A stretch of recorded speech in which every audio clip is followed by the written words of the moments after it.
Ready? जी sir. सबसे पहले आप अपना नाम बताइए सर। मेरा नाम भवानी सिंह सिरार है।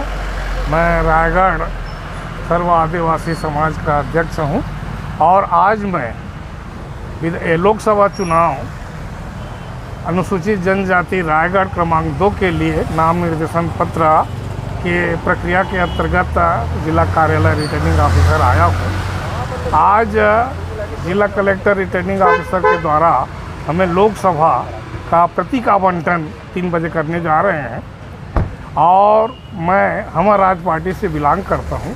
हमर राज पार्टी सर्व आदिवासी समाज का एक अभिन्न अंग है और जब से सर्व आदिवासी समाज अपनी समस्याओं के लिए आवेदन, निवेदन और जेल भरो आंदोलन और बहिष्कार करे, फिर भी हमारी आवेदनों पर, हमारी मांगों पर, हमारी संवैधानिक मांगों पर शासन के द्वारा कोई कार्रवाई नहीं किया गया, तब हम सीधा विधानसभा और लोकसभा में अपनी आवाज़, अपनी मांगें और अपनी जल जंगल ज़मीन की रक्षा के लिए चुनाव लड़ने जा रहे हैं।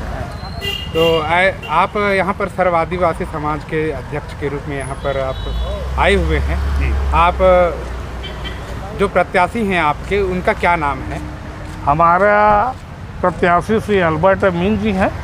ये कुनकुरी से बिलोंग करते हैं और जैसा आप सब आदिवासी जानते हैं कि ये जो इंडिजिनस पीपुल आदिवासी हैं, ये भारतीय संविधान के 13(3) क के अंतर्गत रूढ़िजन्य परंपरा पर आधारित होते हैं और इनकी जीवन शैली, जीवन पर्यंत आदिवासी की पहचान को लेकर ये जीते हैं और आदिवासियों की पहचान जल जंगल ज़मीन, आरक्षण, शिक्षा, बेरोजगारी, गरीबी को दूर करने के लिए ये जितने आदिवासियों के बारे में जानेंगे, अन्य तथाकथित पार्टियां नहीं जानेंगे, क्योंकि वो आदिवासियों के जीवन शैली को जानते ही नहीं हैं। वो तथाकथित राष्ट्रीय या राजनीतिक पार्टियां आदिवासियों का भला कभी नहीं कर सकेंगे। इसलिए मैं रायगढ़ जिला के सभी मतदाताओं से अपील करता हूं कि अभी नहीं तो कभी नहीं, ये आपके लिए एकदम अंतिम चुनाव है। इस समय वोट का सही उपयोग कीजिए और सही आदिवासी को, चाहे निर्दलीय हो या राजनीतिक पार्टी से ताल्लुकात रखते हो, उसको अपना अमूल्य वोट देकर ईवीएम मशीन में बटन दबाकर उन्हें भारी मतों से जिताइए। यही आदिवासी हमारे काम आएंगे। धन्यवाद सर जी। आप हैं माननीय अल्बर्ट मीन जी और आप हमर राज पार्टी से चुनाव लड़ रहे हैं। सर, आपके क्या क्या मुद्दे हो सकते हैं आदिवासी? सर, आप जो पूछे इस प्रश्न के लिए मैं आपको बहुत बहुत धन्यवाद देता हूं। मेरा नाम है अल्बर्ट मिंज, ग्राम पंचायत केरसई और मेरा रायगढ़ लोकसभा क्षेत्र क्रमांक 2 से मैं फॉर्म भरा हूं। और आप जो बोले कि सुधार से समाज की ओर सेवा करने का सौभाग्य चाहते हैं, मैं उसको लिए मैं धन्यवाद देता हूं। हमारे इस क्षेत्र में हमारे जल जंगल ज़मीन और पैसा एक्ट जो है, ये हमारे इस देश में पूरा लुप्त हो गया है।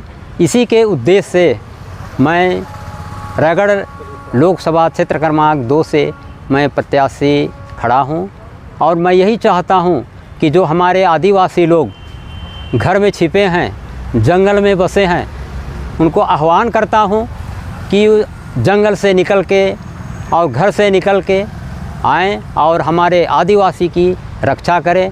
और मैं यही चाहता हूं कि हमारे इस क्षेत्र में, रायगढ़ लोकसभा क्षेत्र में जितने भी प्रत्याशी जो लड़ रहे हैं, चुनाव लड़ रहे हैं, मैं आशा करता हूं कि हमारे मतदाताओं से निवेदन करता हूं कि भाई वो अपना सही चयन करके एक उम्मीदवार को चयन करें ताकि लोकसभा संसद तक पहुंच सकें।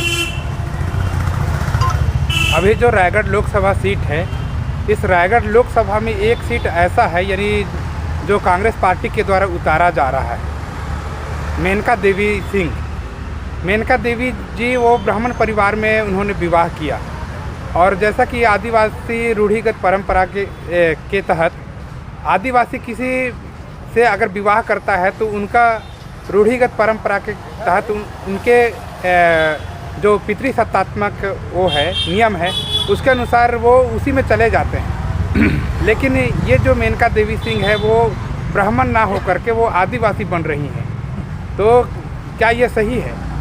ये जो आप जो प्रश्न रखे हैं सर, ये बिल्कुल गलत है, क्योंकि जब आदिवासी कोई भी उम्मीदवार बनते हैं और वो दूसरे समाज में शादी हो गई है, वो तो दूसरे समाज के अंतर्गत आती है, तो मेरे हिसाब से ये आदिवासी के अंतर्गत नहीं आती है और नहीं भी आना चाहिए, क्योंकि ये दूसरे समाज में शादी होके गई, पुरुष के अंतर्गत गई है, तो पुरुष का ही मान गुण चलता है, क्योंकि महिलाओं का नहीं चलता है।